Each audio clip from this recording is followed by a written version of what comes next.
Right, okay. So let's get going and we'll read through John chapter 11. Um, what I want to suggest is uh, that we read all the way through, read the whole of the story through.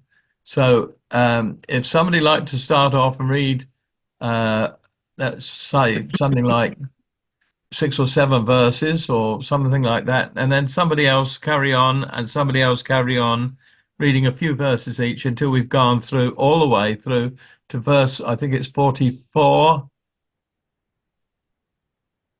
It is verse 44. Is that okay? Then we get the whole picture. Okay, and then we'll come back and we'll talk it through and so on. A man named Lazarus was sick. He lived in Bethany with his sisters Mary and Martha. This is the Mary who later poured the expensive perfume on the Lord's feet and wiped them with her hair. Her brother, Lazarus, was sick. So the two sisters sent a message to Jesus telling him, "Lord, your dear friend is very sick." But when Jesus heard about it, he said, "Lazarus' sickness will not end in death. No, it happened for the glory of God, so that the Son of God will receive glory from this." So although Jesus loved Martha, Mary, and Lazarus, he stayed where he was for the next 2 days. Finally, he said to his disciples, "Let's go back to Judea." Disciples said to him, Rabbi, lately the Jews sought to stone you, and are you going there again? Jesus answered, Are there not 12 hours in the day? If anyone walks in the day, he does not stumble, because he sees the light of this world. But if he walks in the night, he stumbles, because the light is not in him. These things he said, and after that he said to them, Our friend Lazarus sleeps, but I go that I may wake him up. Then the disciples said, Lord, if he sleeps, he will get well. However, Jesus spoke of his death, but they thought that he was speaking about taking rest in sleep. Then Jesus said to them plainly, Lazarus is dead, and I am glad for your sakes that I was not there, that you may believe. Nevertheless, let us go to him. Then Thomas, who is called Didymus, said to his fellow disciples, Let us also go, that we may die with him. On his arrival, Jesus found that Lazarus had already been in the tomb for 4 days. Bethany was less than 2 miles from Jerusalem, and many Jews had come to Martha and Mary to comfort them in the loss of their brother. When Martha heard that Jesus was coming, she went out to meet him, but Mary stayed at home. Lord, Martha said to Jesus, if you had been here, my brother would not have died. But I know that even now God will give you whatever you ask. Jesus said to her, Your brother will rise again. Martha answered, I know he will rise again in the resurrection at the last day. Jesus said to her, I am the resurrection and the life. Whoever believes in me will live, even though he dies. And whoever lives and believes in me will never die. Do you believe this? Yes, Lord, she answered, I do believe that you are the Messiah, the Son of God who was come into the world. After Martha said this, she went back and called her sister Mary privately. The teacher is here, she told her, and is asking for you. When Mary heard this, she got up and hurried out to meet him. Jesus had not yet arrived in the village, but was still in the place where Martha had met him.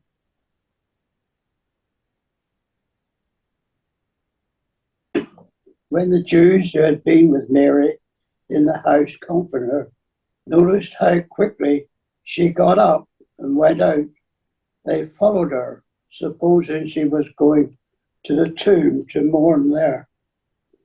When Mary reached the place where Jesus was and saw him, she fell at his feet and said, Lord, if you had been here, my brother would not have died.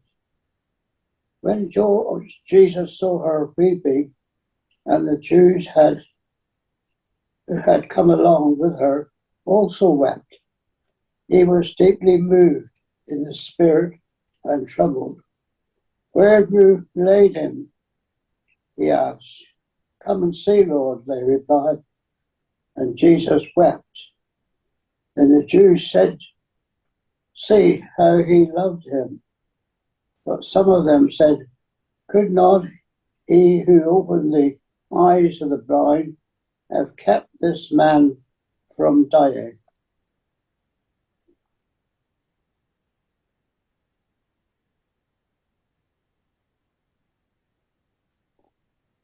Just to say, we're reading through to verse 44. Anybody that's joined since we began, just feel free to choose a few verses and keep going. We're up to verse 38.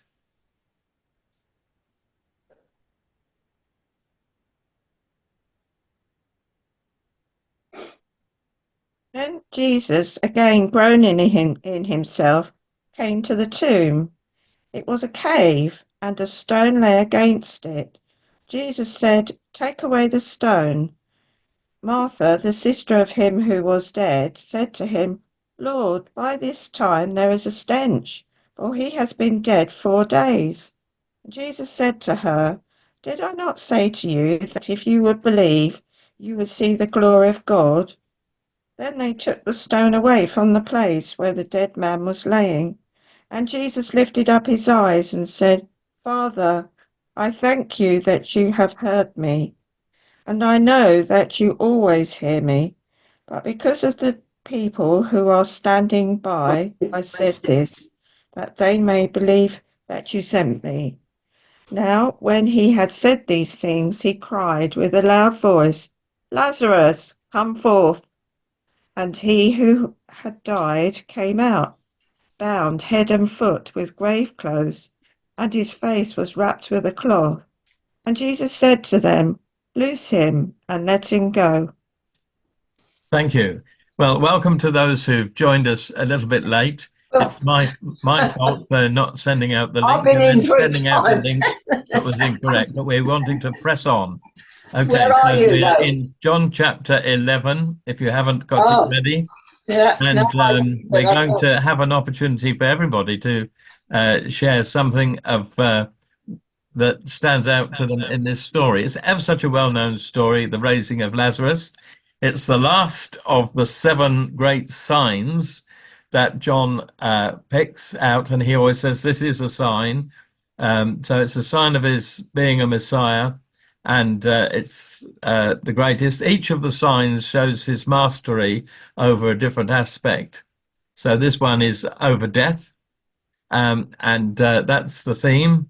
And John has given it quite a bit to us. It gives us a lovely kind of domestic scene of this family consisting of 2 ladies and 1 man, and tells us a little bit about their relationship. And we know that he has had contact with his family before. If you look back to where is it?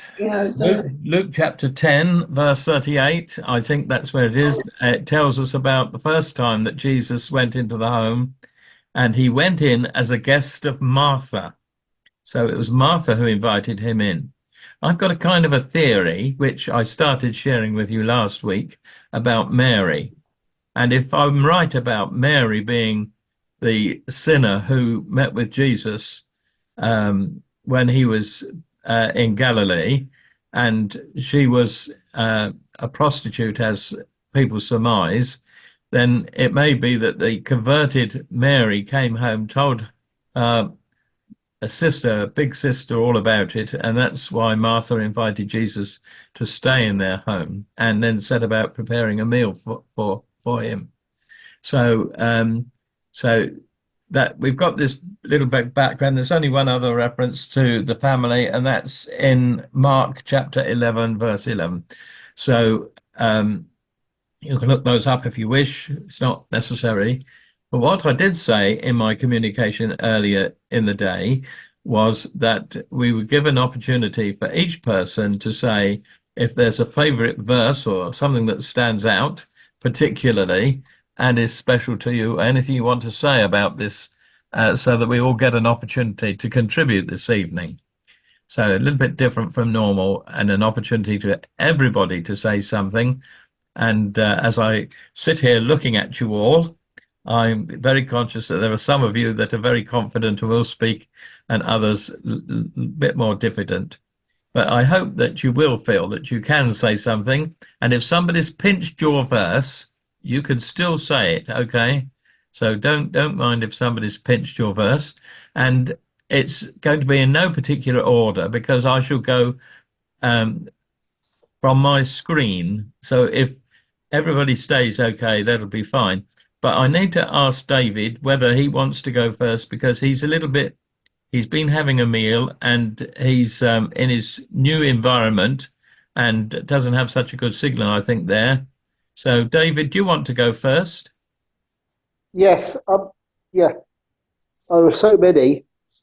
I think it's actually the start of the very end, because something that struck me, one person once said this about that when Lazarus came out, his hands and his feet were bound, and Jesus said, "Unbind him and let him go." And I remember someone preaching about this and saying that sometimes as Christians, we still hold on to our grave clothes, that we still hold on to our old habits and our old ideals, and sometimes we need God and particularly the church to unbind us and let us go, so we can actually follow Jesus more clearly. Thank you, David. That's really good. And I tell you what stands out to me about your comments really is not just that sometimes individuals, Christians, hang on to things of their old life, but also we do it as Christians as a habit to hang on to things. And in Paul's day, the problem he had with many Christians was their tendency to hang on to the law. So he had to write sometimes and tell people that we're meant to be free. We're not bound to keep the law. So we're free and we live under grace. Grace sets us free. Right, enough from me. Who's going to be next? I've got Jean next. You need to unmute, yeah. There was a few verses, but the one I finally finished with was 21. And it's Martha, and what struck me was her, in a way, the quiet confidence. She wasn't in any doubt at all that what Jesus could do. Yeah. And then 22, she was in no doubt at all between the relationship between Jesus and God. None at all. Yeah, even now. And even now, I believe. Yeah. Even though you've disappointed me. Yes. You didn't come when I asked you to come. Confidence. Even now, I believe. Thank you. That's lovely, Jean. Thank you. Well, I've got Carol and Arthur. You can both take a turn if you wish. Do you want to say anything? Was there any particular verse that stands out? I'll just verse 4, really, part of it. Lazarus' sickness will not end in death, Jesus said. No, it happened for the glory of God, so that the Son of God will receive glory from this.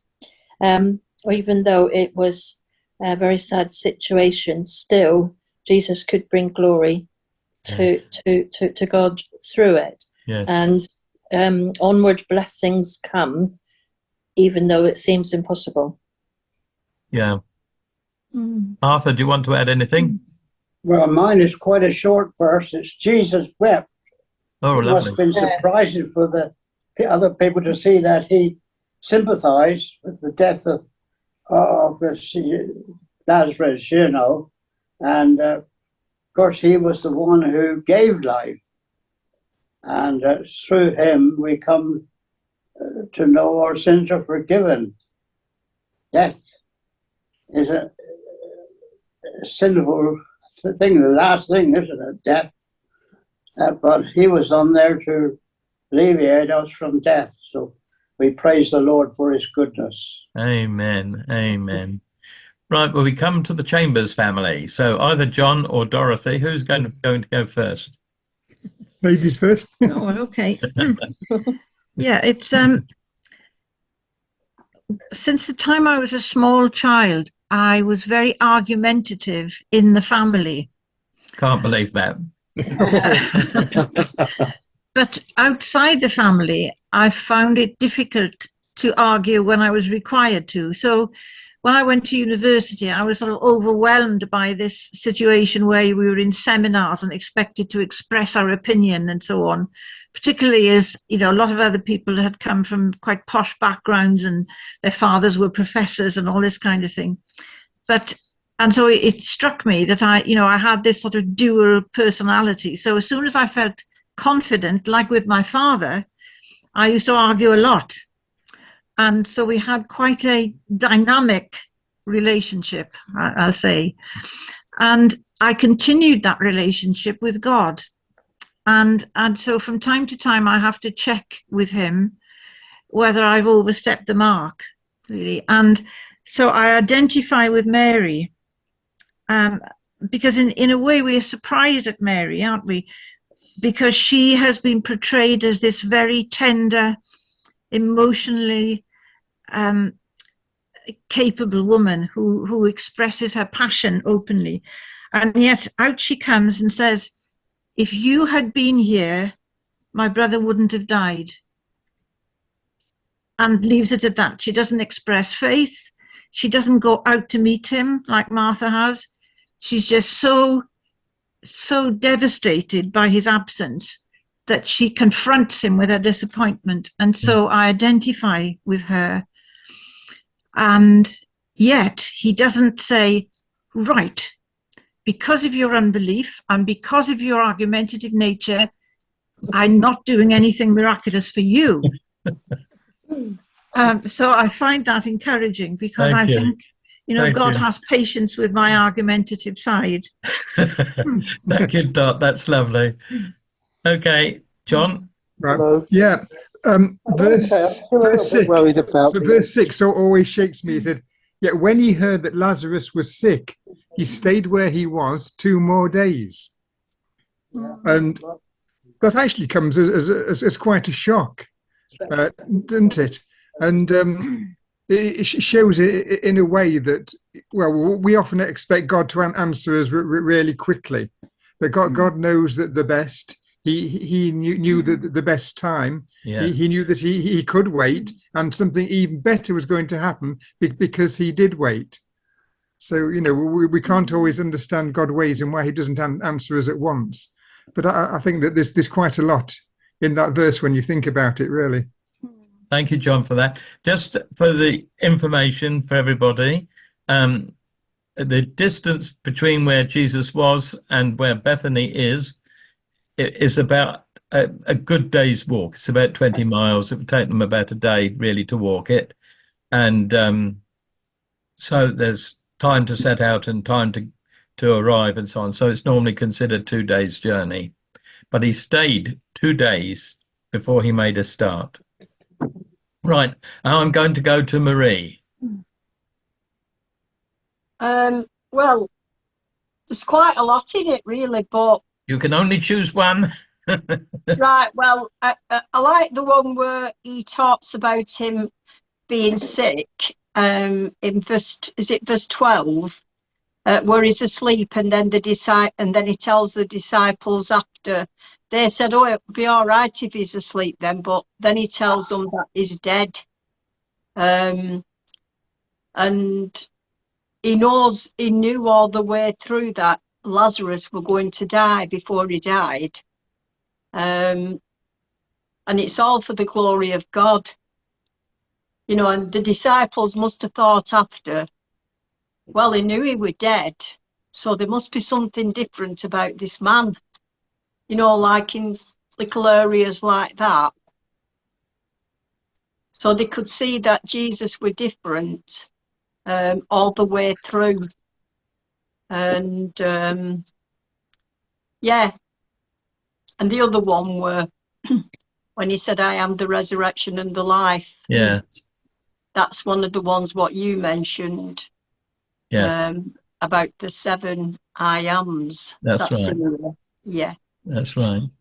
Yes. Yeah. So the concept of being asleep, we come back to that perhaps either from what somebody else says or something I might say afterwards. But we've come now to Clive and Leslie, and Clive's had terrible frustration trying to get in because Barry's been stupid. So who's going first, Leslie or Clive? I've always wanted one of those Bibles where Jesus' words are underlined. We're not hearing Leslie. Oh. Are we? That's it. I've always wanted one of those Bibles where Jesus' words are underlined in red. And we've got so many Bibles, but not one of those. I think what struck me was very well known, what Murray said, verse 20. The life. Oh, it's full of promise. You're disappearing again. Or however bad things get in this life, you know, you've got that to look forward to, and it's such a wonderful promise.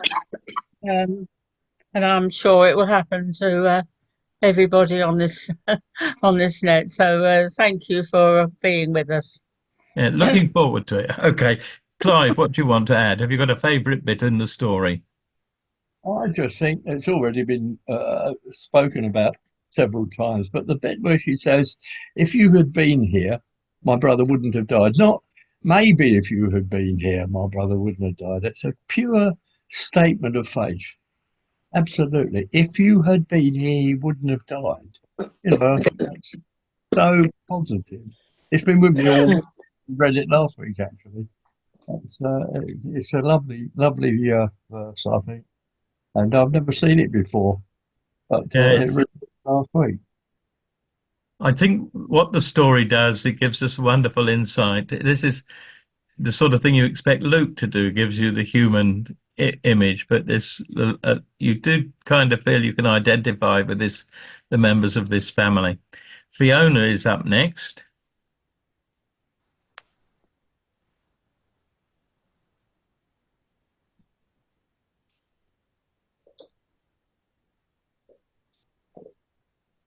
Why aren't we hearing you, Fiona?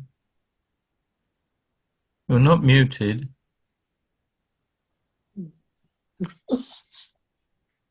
Not getting any sound through. Can we come back to you? Nod to Fiona, if that's okay. We'll come back to you. Okay. Right, okay.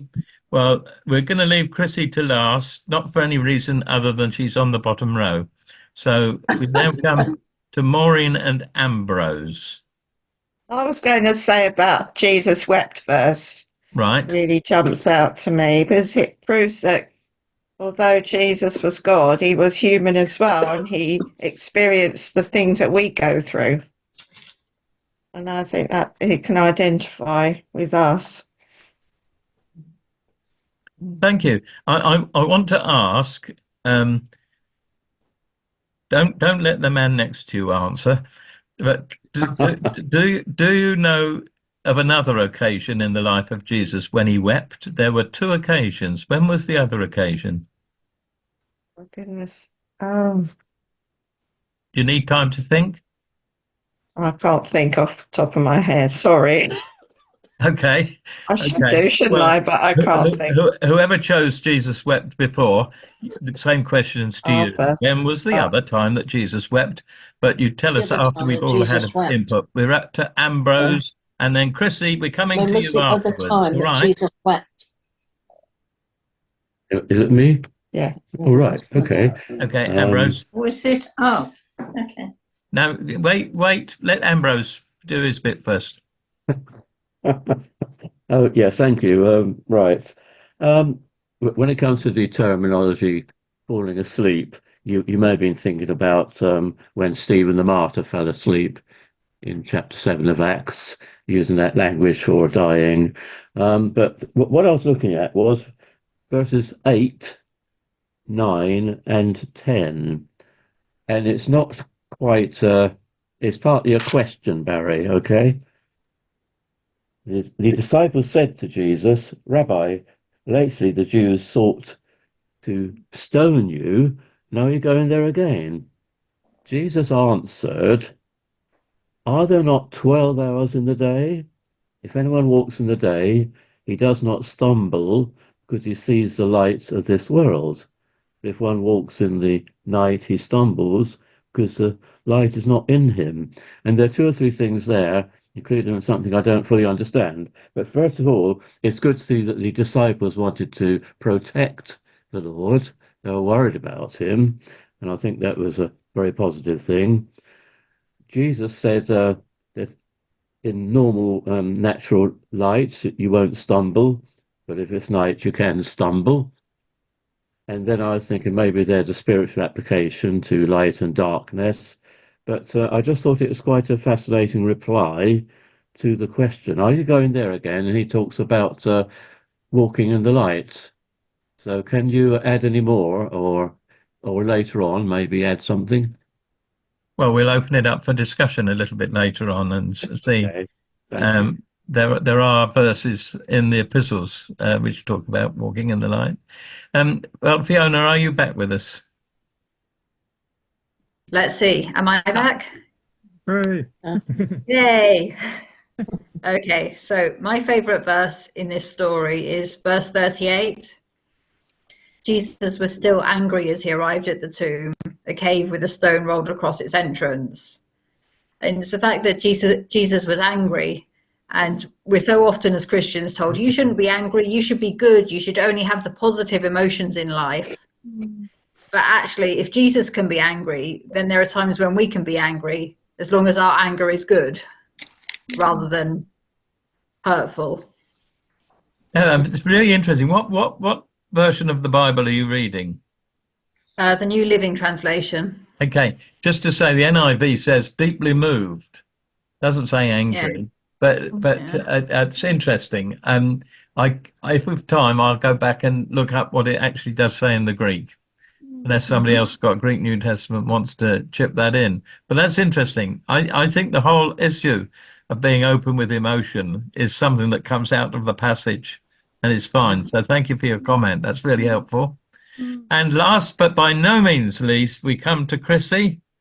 Well, I'm glad I'm last because mine was verse 11, following on from Ambrose, because I've been trying to think all this through, what it all meant. But he sort of says, after he had said this, he went on to tell them, our friend Lazarus has fallen asleep, but I'm going there to wake him. So wake him up. So I was looking at that verse and looking back, and when Amos said about that, I thought, oh, don't go on to 9 and 10 and to my verse 11. But I was thinking along some of the lines that Ambrose was saying, but I was sort of trying to sort it out. And then I thought, well, if I'd have been there and he'd have said that, I would have believed him probably. So I wouldn't have worried too much. But I don't know. But anyway. Thank you. Thank you. I think it's interesting that we've not really had any duplication, though we've had one sort of overlap, but different reflections on it. And what would be interesting would be to see if, as you've listened to one another, and we've all listened to one another, whether there is anything particularly then that you want to reiterate or you want to discuss further. Ambrose has asked about walking in the light. Yes, what was Jesus meaning? What's the relevance of that? So, but anybody else want to chip in and Sorry, I think Jesus cried over Jerusalem. That's correct. That's correct. And I think what I like about the fact that we've got these two accounts, Maureen, is that in the story of Lazarus, it's very much Jesus as the Son of Man, you know, in his humanity. He's moved to tears by the sadness. You notice that when he gets to the grave, you know, and the others, that's when he groans within himself, you know, and is quite distraught for that moment. So so that's that. But when he weeps over Jerusalem, he's doing it really as the Son of God eternally. You know, how often I would have wanted to gather you like a hen gathers her chicks, but you would not, you know. And so stubbornness of the people of Jerusalem, their lack of ability to believe. Thank you. Okay, anybody then want to comment or come in on any of the points that you've heard already, or if you need to, you may reiterate what you've said already. I identified with what Fiona said about anger because it's one of the emotions I felt both at my father's death and my mother's. I just felt this intense anger at death, at the actuality of it. You know, how dare it exist? Just this sort of fury, really. And a friend of mine, an older friend of mine, also talked about feeling that. And she quoted the Dylan Thomas poem about the death of his father, you know, rage, rage against the dying of the light. Yes. I mean, for him, it was more perhaps about the relationship he had with his father and the loss of it, but just the existence of death. She says, you know, she's so angry at the existence of death. I said, yes, I mean, that's what it was for me. And that was a refreshing thing to have brought out of this passage. Thank you. That's nice. That's a good encouragement for Fiona. I'm just looking up verse 38 in my Greek reference to see what it says. Where are we? Right. Yeah.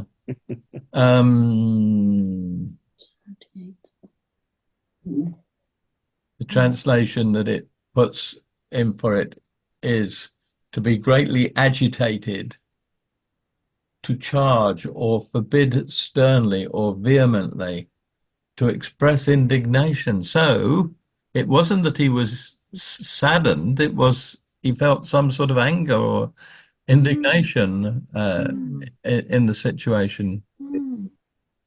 Yes. There were three possible reasons given when I looked it up. What do they say? Jesus may have been indignant or upset or deeply moved. It says Jesus may have thought the weeping was excessive for people who claim to believe in the resurrection, or Jesus may have been indignant in verse 38 because the people questioned his ability or his decision to delay, or Jesus may have been indignant and angry at the domination of death over humanity. Yeah. Death is his enemy. Maybe he hated to see it. Maybe he was thinking about this and the battle against death. So I like the that three one. things. I rather like the third, I think. Yeah. Yes. That's helpful. Fiona, you've done a good job by highlighting that particular verse and made us think that the anger that Jesus felt over the pain and the hurt that death had brought into that situation. Very interesting. Who else has got a question or a comment? Well, can I just say verse 33? When Jesus therefore saw her weeping, and the Jews also weeping, which came with her, and he groaned in his spirit, and he was troubled. And when Fiona mentioned that 38, yes, when he was groaning again, when he came to the grave, I feel I can see also that Jesus were a little bit annoyed as well because of their unbelief, really, because they were groaning and crying, and he was the resurrection and the life, and he'd done many miracles, and it's like as if he was groaning with himself because they could not understand proper that this miracle were going to come, and that he was who he said he was. That's how I feel when I read it. And it was a bit annoyed because it's like sometimes if you read some of the Bible, it talks about people's unbelief.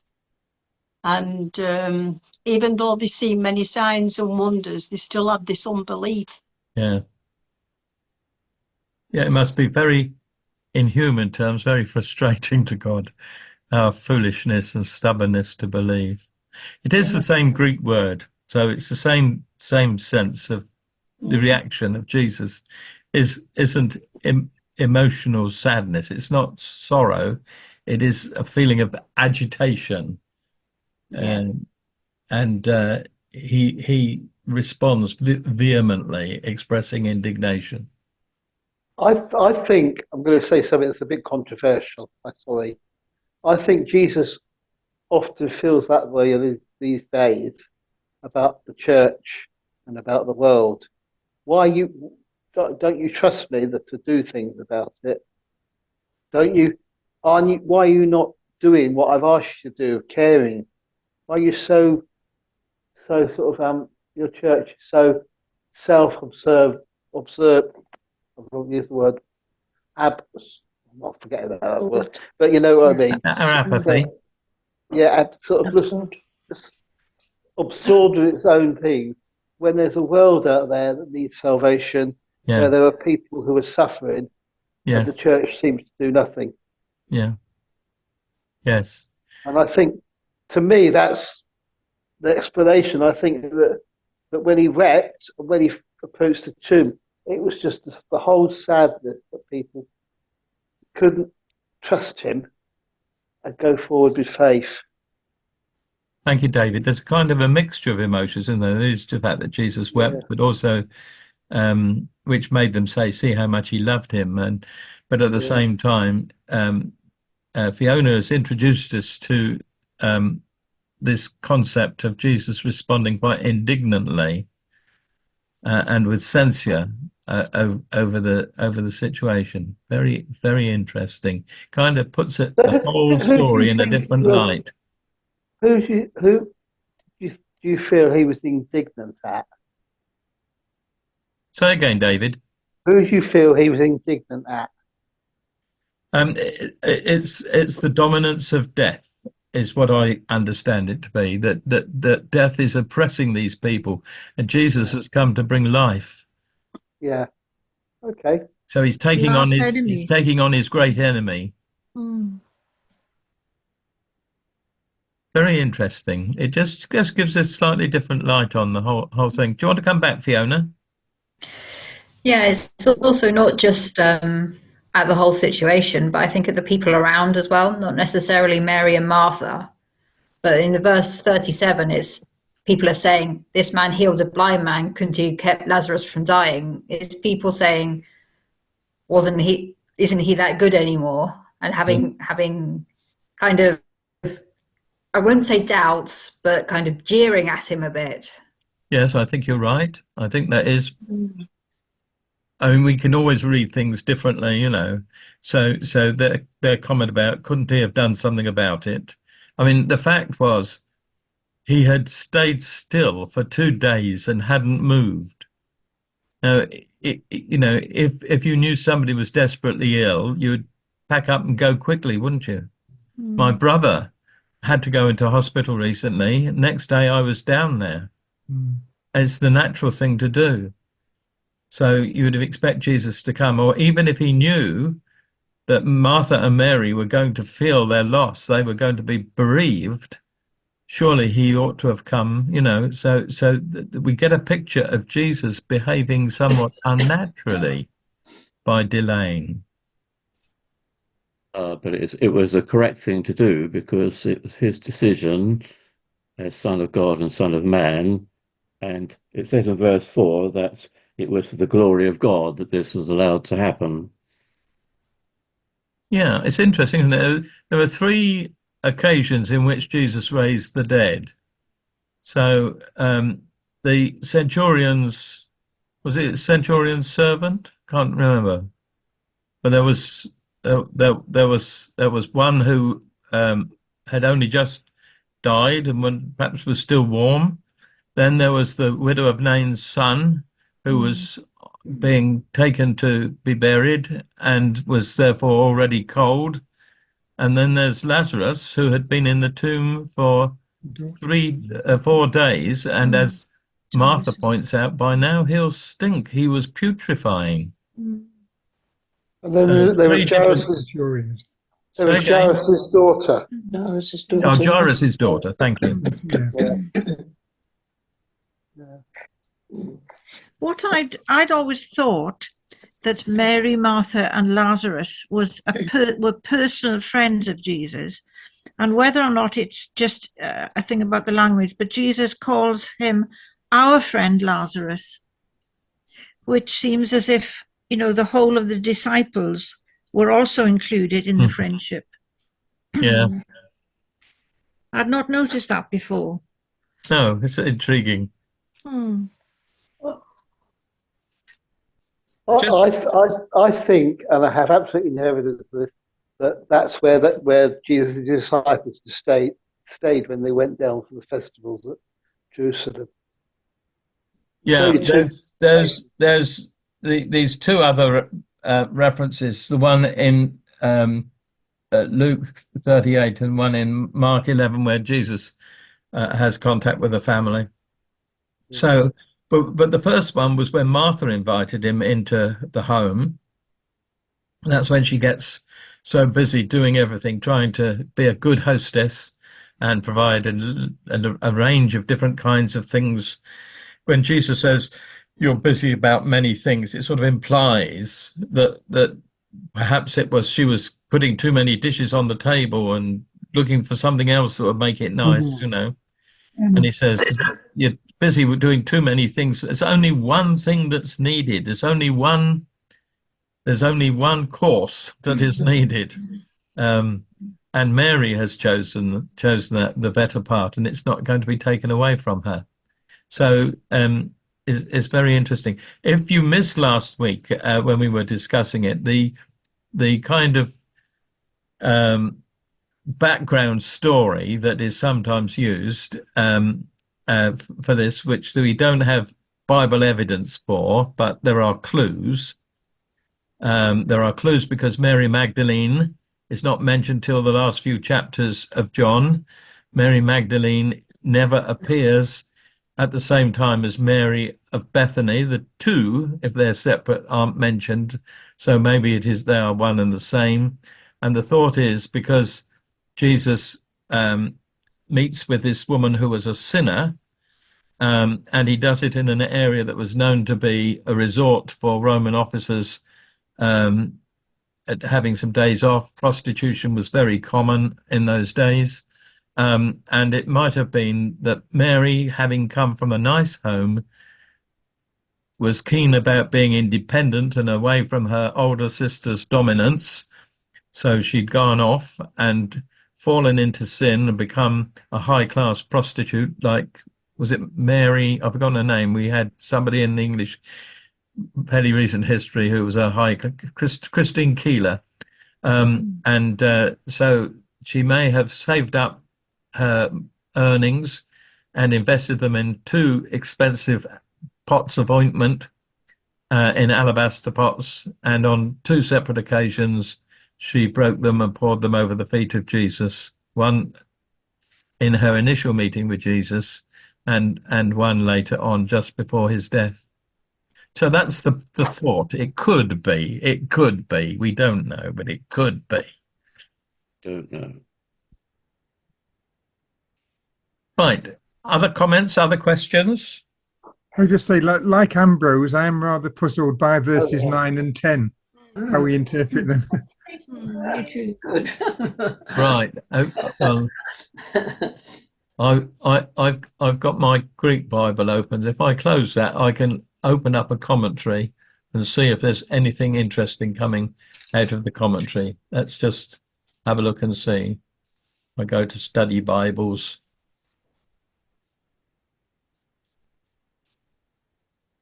Right.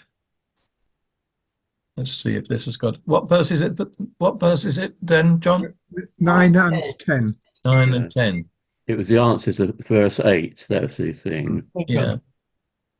Well, Jesus uses, this is what it says in the Bible, in the NIV Study Bible. Jesus uses the images of day and night to describe the course of his ministry. The 12 hours of daylight represent the light Jesus had yet to give. The night represents the time when Jesus, the light of the world, would be taken away, when what the disciples feared would happen in Judea would, in fact, eventually take place. So they obviously thought that he was likely to die when he set out, because he was going back into the hornet's nest. And so they thought, but he was still in the daytime phase. There was still light to come forth from the life of Jesus. Fiona? Could it also be that he was planning to arrive there during the day, and during the day they wouldn't move, he didn't think they would move against him, whereas if he'd been arriving there at night time, then they might have tried to do it under the cover of darkness? That's a thought. I have a thought too. It says in verse 10, because the light is not in him. If he was being metaphorical about himself, he shouldn't say that the light was not in him at any time. Yeah, the NIV puts it slightly differently. Doesn't, I think, mention, no, it doesn't mention light in him.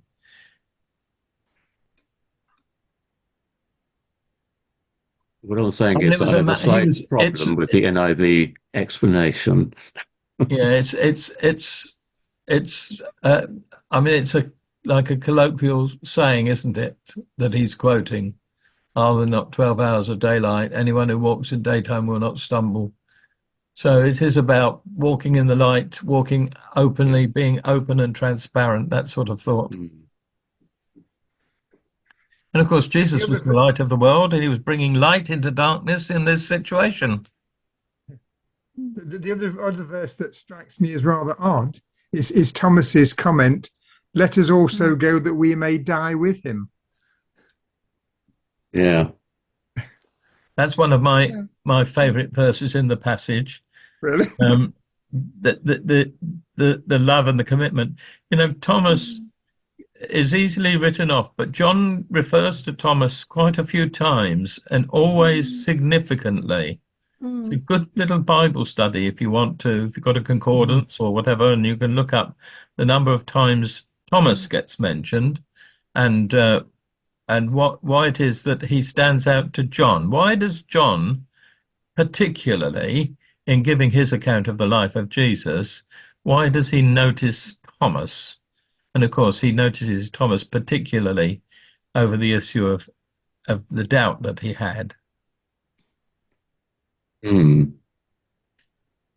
was just thinking then that maybe some of the others had some doubts, but they didn't always express it so well as Thomas did. And maybe we can be like that sometimes. Yes. That's why I think it is good that we've got Mary and Martha's reaction. Martha, who says, "Lord, if you'd been here, my brother would not have died, but nevertheless, I still believe." And Mary, who just can't get past, "If you'd been here, my brother wouldn't have died." Yeah. So do you think Thomas thought that they were all going to die? I mean, this is the question I have from that verse. Say that again, John. So from what Thomas said, do we then think that he thought that they were all going to go there and die? Yes, I think that's what it meant. I think, quite honestly, he thought that if Jesus is going to be killed, we better be prepared to suffer with him. Yes, I think so too. But this was in answer to him saying, "Let us go to him, to Lazarus." No, he isn't talking about Jerusalem here, is he, surely? Well, I think he's just talking about Judea, isn't he? Going back to Judea, where they tried to stone him originally. Yes. Yeah, I think Dorothy's right. Oh, right. You know, so they're going back into that dangerous area. Yeah. And I think Thomas has kind of sort of leapt over the Lazarus situation, right, and gone back into the thinking about the area. I There's think no suggestion that they thought, well, there's not much point going, shame we weren't there, but let's go somewhere else. They were prepared to go back. I mean, I think that John is particularly keen to mention Thomas because of Thomas' declaration in chapter 20, because he doesn't need to put his finger in the nail marks, does he? No. He just says, my Lord and my God. Yeah. Fantastic declaration. Yeah. And he's not just saying, oh, you're my wonderful rabbi. He's actually saying, my Lord and my God. Yes. It's the only real positive, strong declaration of an acknowledgement of the divinity of Jesus, really. And it's really wonderful. And it's the climax of the 4 or so times that John mentions Thomas. Fiona wants to come back. Also, could it be that he mentions him here so specifically because he mentions his doubts later on? Because John didn't write it as it was happening. He wrote it afterwards. He has time to reflect. Yes. Yes, he did indeed. And I think it's possible to see that as Thomas a character in the story, and how the author treats it and builds up to this great climax with Thomas on his knees declaring, my Lord and my God. He doesn't, you don't hear that much at Easter time about Thomas, really. I don't know why. It tends to get put to one side. It's a great story. I used to be very much like Thomas. I was always looking for the evidence, always needed scientific proof. And my poor brother is still there. But eventually I had to get to a place where I took God at his word, took the Bible to be true, and trusted its record. I've since learned to question it sometimes, but it's still the great authority in my life, and I'm thankful for it. Anybody else want to come up with a comment? I've got one other one, if I remember what it was. Oh, I know what it was. Just talking about Thomas, John decided one Easter as the sermon to actually speak in the voice of Thomas. And he introduced himself. How did you introduce yourself? Do you remember? Oh, you said, my name is Thomas. I'm known as Believing Thomas. And the reason that I'm known as Believing Thomas is because, and went on to explain the journey that Thomas had gone on, of unbelief, and then finally this declaration. And I always remember that because it's suddenly a shock. Wait a minute, he's doubting Thomas, surely. Thank you. Some of us are quickly making notes of that, John. Oh, good me. One of the comments that I remember hearing a long time ago, I think it was in a sermon, not in a notebook or anything, that it was a really good thing that Jesus said, Lazarus, come forth. If he hadn't said Lazarus, come forth, there might have been a crowd of people who would have suddenly appeared. Well, we'll all hear a shout one day. I don't know how it's going to happen. Please don't ask me to explain how the resurrection is going to work. I haven't got the faintest idea. But I do believe Jesus is coming back.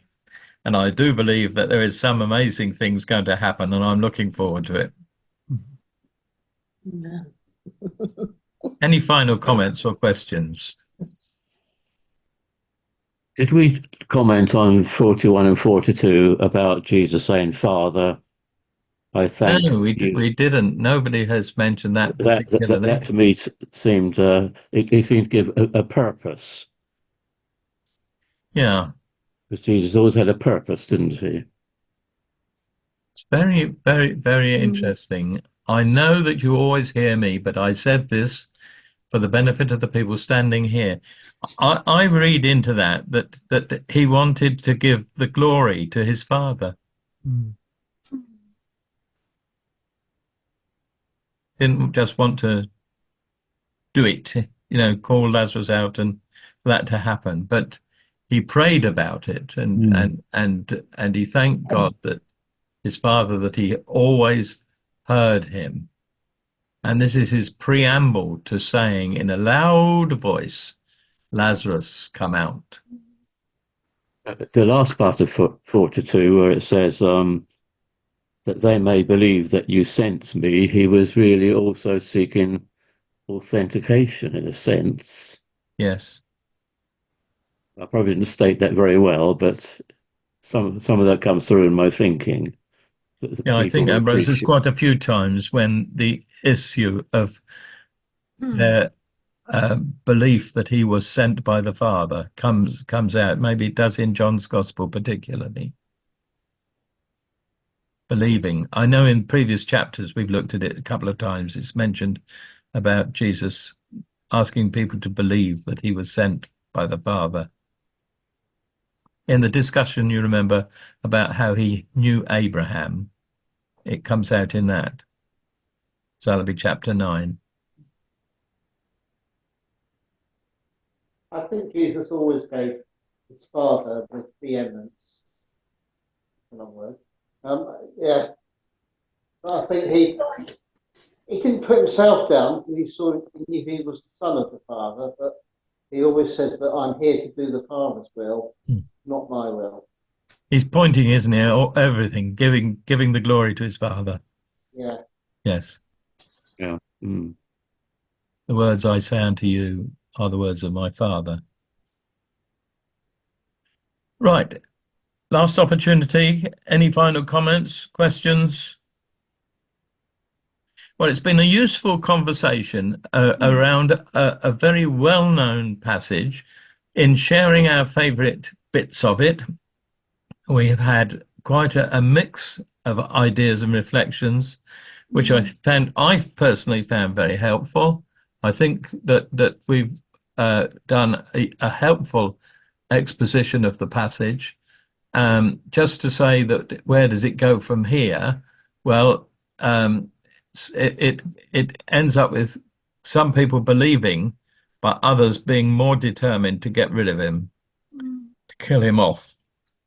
So it's an interesting stage in his ministry when people are polarized, some believing, others wanting nothing to do with him, wanting to get rid of him altogether. So that's quite sad. And that's where we find ourselves, isn't it, in witnessing for Christ in these days. We're